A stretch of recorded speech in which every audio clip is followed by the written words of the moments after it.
কি লিখি আছা গাইস ঘুমিয়ে উঠিতে বৰাকে মুখ চুখ ধুই ওলাওঁ গাইস আৰু সেই তাই ওলালে মানে তাই বিছনা ঠিক কৰা নাই বাৰু মই ঠিক কৰিলোঁ ঠিক কৰোঁতে তাই আকৌ ঠিক কৰিব আহিছে আৰু তাই সোনকালে উঠিল গাইস উঠি পেলাই তাই বিছনা মানে কি ভাতটো যোগাৰ কৰিলে কৰি পেলাই এতিয়া আহিছে গাইস আৰু মই এতিয়া গা চা ধুই ওলাওঁ গাইস খাবৰ কাৰণে আহি গ'লোঁ গাইস আৰু আছে আলু ভাত আৰু মাইৰ কাৰণে আছে বেঙেনা ভাত আৰু ইফালে দালি অলপ আছে খাই লওঁ গাইস সোনকালে যাবলৈ ৰেডি হৈ গ'লোঁ গাইস দেউতা আছে পানী ধৰি আৰু আমি যাওঁ সোনকালে গাইস এই ওলাল মাইটো আগবাঢ়ি গ'লে এতিয়া মোক কৈছে বেগটো লো গাইস এতিয়া যাব আছোঁ আৰু বেগটো কৈছে বেগটো লো এটাই বেগ আছে গাইস এটা পানী বটল এটা আছে আৰু বেলেগ একো নাই আৰু অকণমান কিবা কাগজ আছে আৰু এতিয়া মোক কৈছে বেগটো লো এই বেগটো ল'বাই লাগিব বোলে মই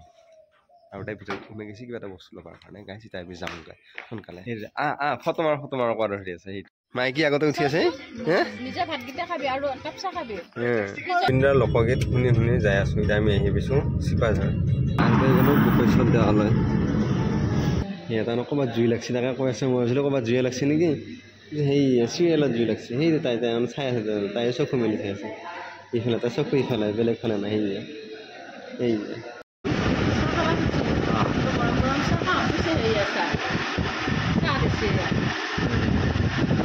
আহি পাই গ'লোঁ গাইছ এতিয়া আমি ইস্কন মন্দিৰ মানে হৰেকৃষ্ণ মন্দিৰত আহিলোঁ সিহঁতে মানে ছাগলী কাৰণে পাত চাই আহি আছে গাইছ এইয়া আহি পাই গ'লোঁ হৰেকৃষ্ণ মন্দিৰৰ ওপৰৰ পৰা এতিয়া মন্দিৰৰ পৰা যাম আৰু ইয়াতে আছে কৃষ্ণ আৰু ৰাধা তাই বোলে সেইফালে খাব আৰু ইয়াত দিলে পায়স ভাত খাওঁ বুলি আহি গ'লোঁ ইহঁতে এতিয়া এই ক'লে কি কি কাঁহীখনৰ ওজন আছে কাঁহীখনটো দাংবা নাই এইখন কাঁহীত খাইছা হয় কাঁহী দাগবা নিছে নেকি দাংবাটো দিয়া নাই তাৰপিছত বেটা চব 750 ml ৰাখিব লাগে 500 ml বটল ৰাখি দিছোঁ মানে এটাক যাতে দুটাকৈ কিনিব লাগে কি হৈছে এই মায়ে লিখি আছে কি লিখি আছা খাই ভাল লাগছে নেকি ভাত খাই এতিয়া ঘৰত যাম আৰু তামোল খাই যাওঁ গুৱাহাটীৰ পৰা আহি পালোঁ আহি পাই ইহঁতৰ লগত আৰু গাইস আজি ভূতৰ আছিল ভূতৰ চিনেমা নাই আজি ভূতৰ ভিডিঅ' বনাম ভিডিঅ' আপোনালোকে কালি চাব আজি আমি বনাম গাইস বনাম ই তাৰমানে বাবুই কৈ আছে কালিও কৈ আছিলি ভূতৰ আমি বঢ়িয়া এখন হেৰি বনাম বুলি কিন্তু আমি টাইমে পোৱা নাই বুলি গতিকে আজি বনাম নহ'লে কি কৰোঁ বা এতিয়া নাই ইয়াৰ সেনে নকৰবি ইও আছে নহয় লগ হৈ বনাম আমি ময়ো আছো আজি বনাম আপোনালোকে কালি চাব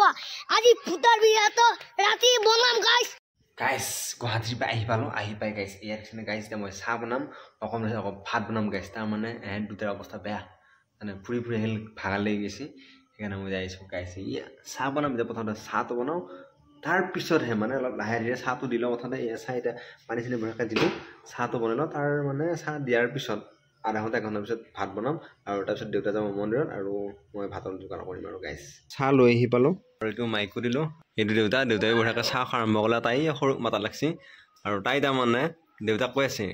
কি আৰু কি চাহ কাপ বনাই খাব পৰা নাই কৰি আছে তাই সেইটো নহয় নেকি দেউতাই তাৰমানে দিনটো লঘোণে নাথাকিল আৰু ভাতো নাখালে নেকি ভাত খাইছে কিবাকৈ ভাতটো খাইছে তাই দিনটো মই চাহ কাপ দেউতাই আৰু লগত আমিও খালোঁ গাইছ ইয়াৰ পৰা চাউল ল'লোঁ মানে চাউলৰ সেইটো দেখাব নাপায় বোলে গাইছ সেইকাৰণে চাউলটো নেখালোঁ আৰু এবাৰ চাউল ল'লোঁ এতিয়া গাইছ ভাত বনাম গাইছ ভাত বনাব লাগিব গতিকে চাউলখিনি লৈ ল'লোঁ আৰু এইখিনি দি গাইছ এইটো মই কাম লৈ ল'লোঁ গাইছ ভাত বনোৱা হ'ল ভাত বনোৱা হোৱাৰ পিছত চাহ অলপ বনালোঁ চাহ বনাই দিলোঁ দুটাকৈ আৰু দেউতা মন্দিৰত গৈছে মন্দিৰৰ পৰা অহাৰ পিছত গাইছ দেউতাই মই দুটামান ভাত খাম মই এনেই নামত খাম কাৰণ দেউতা আকৌ একেলগে খাবলৈ ভাল নাপাব গতিকে এনেই নাম কৰিম আৰু গাইছ দেউতাৰ লগত আৰু এতিয়া এই ৰান্ধনীয়ে বোলে সদায় ভাত খায় মানে ভাত বনাই উঠি ভাত খাবলৈ নহ'লে মানে এই খাৱৰীয়া বোলে পেট নভৰে নে কিবা সেনেকুৱা সেইকাৰণে দুটা মানে খাওঁ আৰু গাইছ